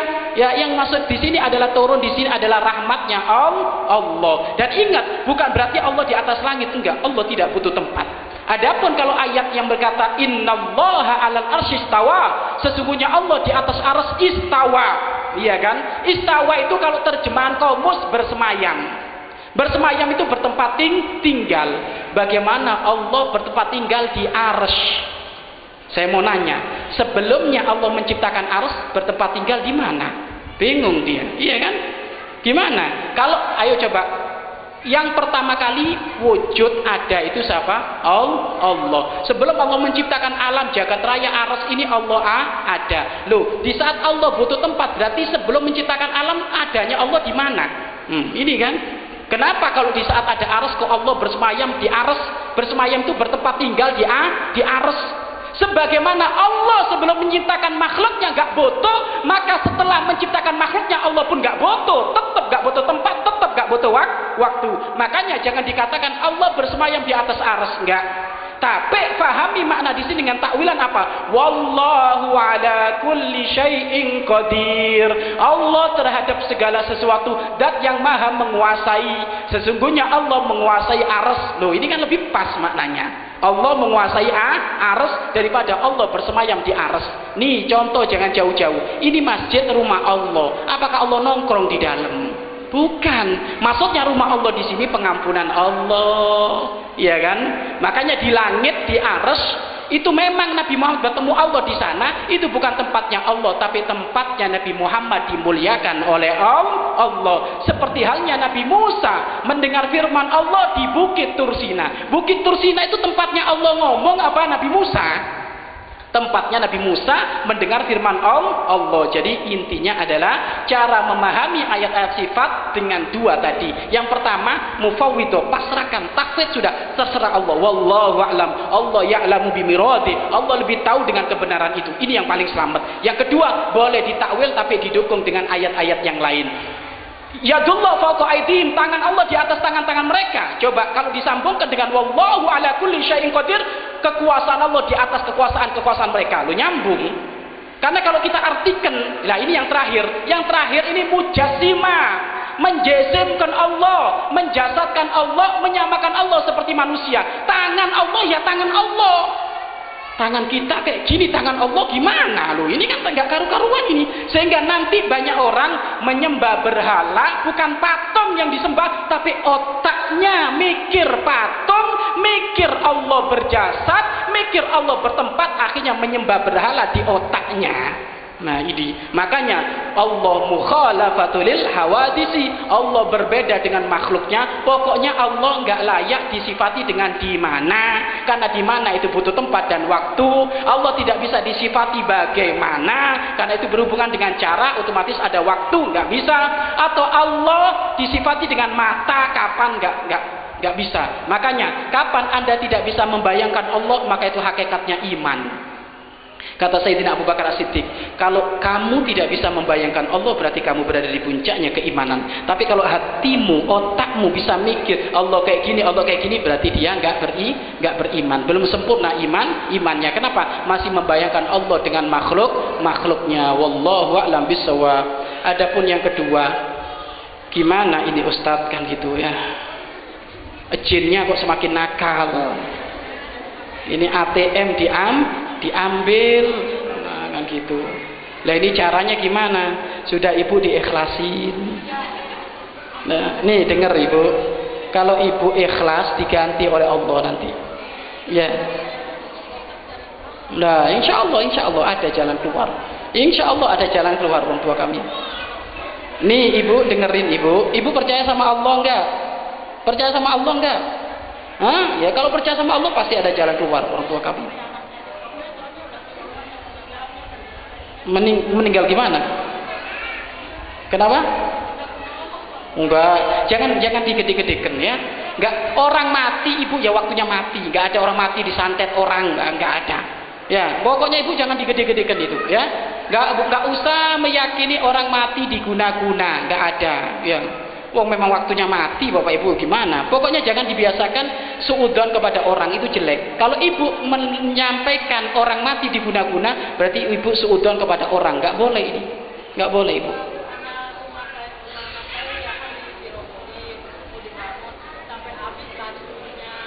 Habis kenapa? Habis kenapa? Oh masa gimana? Nggak ada ibu, masa jin bawa batu ngapain, capek itu. Nggak ada itu. Baik, nanti coba ajak saya ke sana nanti, doakan insya Allah. Nggak ada semuanya. Ibu sudah ngomong belum? Dulu kan kasih nasihat. Ibu dulu nasihatnya kayak apa? Ibu nasihatnya dulu gimana? Diinget-inget nggak? Kalau ada jin ibu ngomong tak laporin Ustadz Syed kan gitu. Udah diamalkan belum? Ya ibu nggak nurut ini, nggak nurut ya susah ini, iya kan? Sudah ngomong ibu kalau ketemu jin kayak gitu bilang nanti tak laporin Ustadz Syed, nah gitu loh. Diamalkan lah, ibu kan minta nasihat maka diamalkan, insya Allah nggak apa-apa ibu. Mudah-mudahan diganti, yang hilang cepat diganti oleh Allah lebih banyak, iya kan? Amin. Amin insya Allah, anaknya berkah semuanya, cepat punya rumah ya jadinya, insya Allah. Sebentar lagi pulang insya Allah. Enggak, insya Allah sebentar lagi pulang. Ibu, anak ibu nggak pulang tuh nyari uang, biar nanti pulang bangun rumah. Ya, makanya jadi husnudzon, baik prasangka ya, baik prasangka kepada Allah Subhanahu wa taala. Baik, yang terakhir tadi apa? Yang terakhir apa tadi? Oh iya Ustadz, ini ada orang sudah minta maaf, katanya maafin, tapi kok kelakuannya kok masih kayak gitu. Ibu, Anda jangan cari ridhonya manusia, tapi cari ridhonya Allah. Anda minta maaf dengan sesama itu ingin dapat ridhonya Allah, bukan Anda ingin dihargai oleh manusia. Kalau Anda ingin dihargai oleh manusia, keliru. Karena manusia itu sering lupa menghargai. Makanya yang penting Anda sudah mengamalkan, sudah saya minta maaf. Adapun di sana masih cuek, ya sudah terserah. Yang penting kita nggak cuek. Dan kalau kita sudah mendoakan kebaikan, kok dia masih tetap cuek, kita sudah dapat pahala dari Allah. Kita pengen pahala apa pengen harga manusia?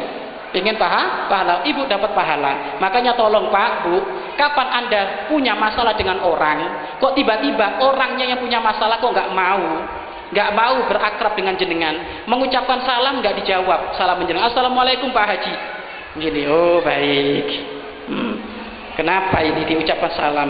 Minimal Bapak Ibu, salam Anda dijawab oleh makhluk yang lebih baik daripada dia, malaikat menjawab. Kapan ada orang mengucapkan salam kok nggak dijawab, para malaikat berebut, waalaikumsalam. Loh, ayo lebih enak mana daripada dia pelengos-pelengosan kayak itu yang menjadi malaikat. Iya kan? Makanya ibu, Anda mengucapkan salam karena ingin dapat ridho Allah, bukan ridhonya dia.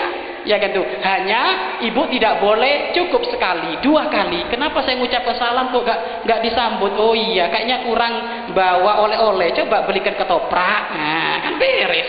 Tadi ibu doa sudah kan, sekarang kayaknya hadiah belum, ya kan? Karena untuk menjadikan orang saling mencintai itu, 1, saling mendoakan, yang kedua saling memberi hadiah. Makanya tolong, kalau ada orang ditegur sapa nggak mau, kirimi surat, rekeningmu berapa sih? Oh enak semuanya sudah, ya kan? Enak itu Bang Program, rekeningmu berapa kan gitu. Ini ada, ini alhamdulillah rezeki saya banyak, tak kirim nanti 1 juta, beres ibu, besok datang ke rumah jenengan, ya kan? Baik seperti itu Bang Tua kami. Jadi intinya Bapak Ibu, nggak usah diperhatikan orang-orang kayak gitu. Dalam arti nggak usah diperhatikan, nggak usah diambil pusing. Yang penting Anda tetap menjalin silaturahmi. Kalau ketemu senyum, kalau ketemu tegur sapa, mengucapkan salam. Adapun di sana penerimanya kayak apapun terserah mereka. Yang penting kita nggak memutus silaturahmi. Wallahu a'lam bishawab. Cukup insyaallah orang tua kami. Ini ada pengumuman orang tua kami. Malam ini Bapak Ibu, oh ya sekali lagi Ibu minta maaf karena sebentar lagi Ramadan ya. Tolong dimaafkan. Tentu saya kami banyak salah orang tua kami. Jangan sampai kami Ramadan membawa dosa orang Bekasi. Sumpek nanti ya. Jadi tolong dimaafkan Ibu ya. Dimaafkan tidak? Ya dimaafkan ya. Makanya insya Allah malam ini malam penutupan sementara untuk persiapan ibadah yang banyak di bulan Ramadan. Sebenarnya kalau di pesantren ibu nggak ada penutupan, malah kalau Ramadan setiap hari ngaji. Biasanya kalau di pesantren kami itu ba'da subuh ngaji sama santri, juga orang-orang kampung ngikut, nanti sore juga ngaji ya. Bahkan guru kami juga full, beliau subuh, siang jam 10, sore sama malam. Itu artinya apa? Ramadan bukan berarti libur, tapi Ramadan memperbanyak ibadah diri kita sendiri. Makanya tolong bikin aktivitas yang banyak. Bahkan kalau perlu di sini tetap harus ada majelis setiap sore. Daripada orang Bapak Ibu nyuci mata apa itu ngabuburit, iya kan? Ngabuburit kan mau ngabisin pahala. Mending adain majelis setiap sore di sini. Jam 4 sampai jam 5. Perjalanan pulang sudah berbuka, enak sudah ya. Jam 4 jam 5 tolong adakan majelis di sini. Makanya ini majelis kita tutup sementara untuk persiapan ibadah di bulan Ramadan. Insya Allah ketemu lagi tanggal 19 Agustus 2016 ya. 19 Agustus 2016 subhanallah, libur panjang ya kan. Juni, Juli ya. Baik itu orang tua kami. Dan juga jangan lupa Ibu, insya Allah minggu depan masih ketemu lagi, yaitu Ahad malam Senin tanggal 29 Mei Ba'da Isya di Masjid Riyadus Sholihin ya. Peringatan Isra Mi'raj dan menyambut bulan suci Ramadan. Masjid Riyadus Sholihin Perum Geraha Asri Jalan Cisanggiri 2 ya. Ba'da Isya Ahad malam Senin tanggal 29 Mei orang tua kami. Kemudian minta doa ini, mohon kirim doa dan surat Fatihah untuk Ibu Darnia binti Tarbun yang saat ini sedang sakit, supaya sakitnya diangkat oleh Allah Subhanahu wa taala. cepat diberi kesembuhan oleh Allah Subhanahu wa taala, dan hajahnya beliau ini khusus hajahnya beliau, anak-anak beliau dibimbing oleh Allah Subhanahu wa taala. Mudah-mudahan beliau dijauhkan dalam urusan-urusan yang gaib, dan hajah kita semuanya yang duduk di tempat ini mudah-mudahan hajah kita dikabul oleh Allah Subhanahu wa taala, khususnya hajah masjid ini mudah-mudahan cepat diselesaikan oleh Allah, dikirim pejuang-pejuang yang ikhlas, yang tulus, yang bakal menyelesaikan ini semuanya. Al-Fatihah. A'udzubillahi minasyaitonir rajim. Bismillahirrahmanirrahim. Alhamdulillahirabbil alamin arrahmanir rahim maliki yaumiddin. Iyyaka na'budu wa iyyaka nasta'in. Ihdinas siratal mustaqim. Siratal ladzina an'amta 'alaihim ghairil maghdubi 'alaihim waladdallin. Amin. Bismillahirrahmanirrahim. Alhamdulillahirabbil alamin. Allahumma shalli wa sallim ala sayyidina Muhammad wa ala ali sayyidina Muhammad. Allahumma ya Allah, ya Allah, ya Allah. Panjangkan umur kami ya Allah, hingga kami nyampe bulan Ramadan ya Allah. Panjangkan umur kami ya Allah, hingga kami sampai di dalam bulan Ramadan ya Allah. Kapan Ramadan tiba, beri kami semuanya semangat untuk bisa menambah ibadah di bulan Ramadan ya Allah. Kapan Ramadan tiba ya Allah, bimbing kami semuanya untuk dalam keadaan sehat, panjang umur, sehat, panjang umur dalam keadaan taat, sehingga memperbanyak ibadah di bulan Ramadan ya Allah. Begitu juga ya Allah persiapan Ramadan ya Allah yang akan datang ini, maka bimbing kami semuanya untuk bisa mempersiapkan sebanyak-banyaknya untuk menjadi orang yang mulia di bulan Ramadan, dan khususnya bulan Sya'ban ini ya Allah. Berkailah di bulan Sya'ban ini, ampunilah dosa-dosa kami di bulan Sya'ban, jadikan kami orang yang bisa menghidupi malam nisfu Sya'ban ya Allah. Jadikan kami semuanya orang-orang yang bisa menghidupi malam nisfu Sya'ban ya Allah. Dan mohon ya Allah, jangan sampai kami menjadi 3 orang atau 3 model golongan orang yang tidak bakal mendapatkan pengampunan-Mu. Jangan sampai kami menjadi orang yang suka dendam, penuh dengan kebencian, penuh dengan iri hati kami ya Allah. Kapan hati kami kotor, mohon dibersihkan ya Allah. Kapan hati kami ya Allah kotor, mohon dibersihkan. Jangan sampai kami tidak mendapatkan pengampunan-Mu, jangan ya Allah. Dan jauhkan dari kami sifat kemunafikan ya Allah. Jauhkan dari kami sifat kemunafikan, yang suka bohong cepat tobat,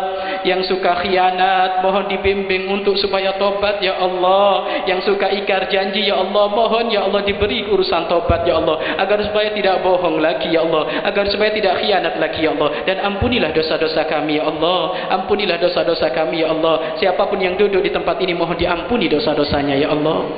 Ya Allah, ampunilah dosa kami. Dosa kami sangat banyak, Engkau lebih tahu. Mohon diampuni ya Allah, mohon diampuni ya Allah, mohon diampuni ya Allah. Dan lebih teledornya kami ya Allah, hampir setiap hari kami minta pengampunan, akan tapi dosa pun masih nyamper ya Allah, akan tapi dosa pun masih kami lakukan. Inilah kami ya Allah, kami manusia yang banyak dosa, akan tapi ya Allah walaupun sering dosa kami lakukan, kami pun tidak capek-capek minta ampun kepadamu. Maka ampunilah dosa-dosa kami ya Allah, ampunilah dosa-dosa kami ya Allah. Ya Allah, ampunilah dosa mata kami, ampunilah dosa mulut kami, ampunilah dosa telinga kami, ampunilah dosa anggota tubuh kami ya Allah. Dan ampunilah dosa keluarga kami ya Allah, istri-istri kami ya Allah, ampunilah dosanya, anak-anak kami ampunilah dosanya, suami kami ampunilah dosanya, keluarga kami ya Allah, orang tua kami ampunilah dosa-dosanya, guru-guru kami ya Allah, ampunilah dosa-dosanya ya Allah. Dan jadikan perkumpulan malam ini ke perkumpulan ahli surgamu. Siapapun yang duduk ngaji di tempat ini, jadikan ahli surgamu.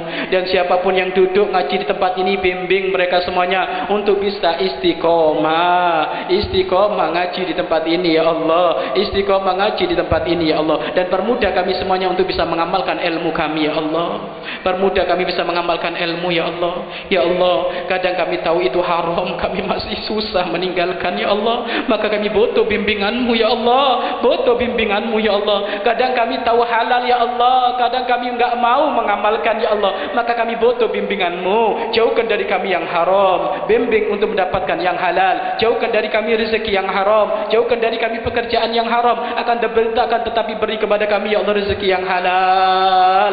Dan jauhkan dari kami ya Allah kemaksiatan apapun ya Allah, kemaksiatan apapun jauhkan dari kami, khususnya para remaja ya Allah, anak-anak kami ya Allah. Jauhkan mereka semuanya dari kemaksiatan zina yang hina Kau hinakan ya Allah. Anak-anak kami yang sudah mulai menginjak dewasa ya Allah, mohon bimbing ya Allah. Apalagi anak kami yang kuliah jauh di sana ya Allah, bimbing mereka ya Allah. Jangan sampai mereka terjerumus dalam hinanya zina yang saat ini pada merajalela ya Allah, muqaddimah zina ya Allah yang saat ini pun banyak terpengaruh ya Allah. Akan tapi kami mohon anak kami yang kuliah jauh di sana ya Allah, kami titipkan kepadamu ya Allah. Bimbing mereka semuanya ya Allah untuk istiqomah di jalanmu ya Allah, dan jauhkan dari kami ya Allah mabuk-mabukan. Jauhkan dari kami ya Allah perjudian, jauhkan dari kami meninggalkan sholat ya Allah. Ya Allah, kabulkan hajah-hajah kami ya Allah, kabulkan hajah-hajah kami ya Allah, kabulkan hajah-hajah kami ya Allah. Banyak yang duduk di tempat ini ya Allah memiliki masalah ya Allah, ingin diselesaikan masalahnya ya Allah, dan tidak ada bisa zat yang memberi selesai dalam masalah kecuali Engkau ya Allah. Siapapun yang punya permasalahan dalam urusan pekerjaannya, mohon diselesaikan ya Allah. Ataupun ada permasalahan dalam urusan hutang piutang, mohon diselesaikan ya Allah, mohon diselesaikan ya Allah, mohon diselesaikan ya Allah. Dan terakhir kami mohon kepadamu, panjangkan umur kami dalam keadaan taat dan sehat walafiat, dan kabulkan hajah-hajah kami, baik hajah urusan dunia, utamanya hajah urusan akhirat ya Allah. Hajah dunia utamanya hajah akhirat ya Allah, hajah akhirat ya Allah kami mohon dikabulkan. Kami ingin ya Allah di dalam kuburan kami menemukan kenikmatan, mohon dikabulkan ya Allah. Siapapun yang mendahului kami dari ahli iman, jadikan dia di dalam kuburnya menemukan kenikmatan ya Allah darimu ya Allah. Jangan kau siksa ya Allah. Siapapun yang mendahului kami dari keluarga-keluarga kami, orang tua kami, adik kami, saudara kami, paman kami, tetangga kami, siapapun yang mendahului kami dari ahli iman, jadikan kuburannya terang benderang ya Allah. Jadikan kuburannya kuburan raudhatan min riyadil jinan, satu taman dari taman-taman surgamu ya Allah. Begitu juga ya Allah hajah kami urusan akhirat ya Allah. Permudah kami untuk bisa melewati satu jembatan antara neraka dan surgamu ya Allah. Jangan sampai kami kepleset ya Allah. Banyak orang kepleset di situ ya Allah. Banyak orang kepleset antara neraka dan surgamu. Jembatan itu sangat kecil ya Allah. Akan tapi kami mohon bimbing kami semuanya untuk bisa melewati satu jembatan itu, sehingga kami bisa masuk surgamu ya Allah. Begitu juga kami mohon dibimbing ya Allah. Jika nanti kami dihadapkan dengan timbangan amal, antara amal kebaikan dengan amal kejelekan, kami mohon bimbinganmu ya Allah. Maka jadikan amal kebaikan kami lebih banyak daripada amal kejelekan kami ya Allah.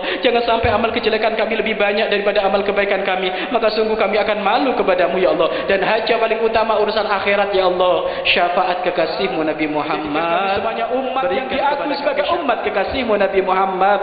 Ya Allah, ya Allah, ya Allah, panjangkan umur kami dalam keadaan taat dan sehat walafiat, dan jadikan kami semuanya kelak ahli surgamu, dan jadikan akhir ucapan kami di saat kami menghadap kepadamu kalimat agung dan mulia, la ilaha illallah Muhammadur Rasulullah, la ilaha illallah Muhammadur Rasulullah, la ilaha illallah Muhammadur Rasulullah. Rabbana atina fid dunya hasanah wa fil akhirati hasanah wa qina adzabannar. Wa sallallahu ala sayyidina Muhammadin wa ala alihi washabbihi wasallam. Walhamdulillahi rabbil alamin. Al-Fatihah. Bismillahirrahmanirrahim. Alhamdulillahirabbil alamin arrahmanirrahim maliki yaumiddin. Iyyaka na'budu wa iyyaka nasta'in ihdinas siratal mustaqim siratal ladzina an'amta 'alaihim ghairil maghdubi 'alaihim. Terima kasih, mohon maaf, jangan lupa selalu didoakan kami. Wabillahi taufiq wal inayah. Wassalamualaikum warahmatullahi wabarakatuh. Waalaikumsalam warahmatullahi wabarakatuh.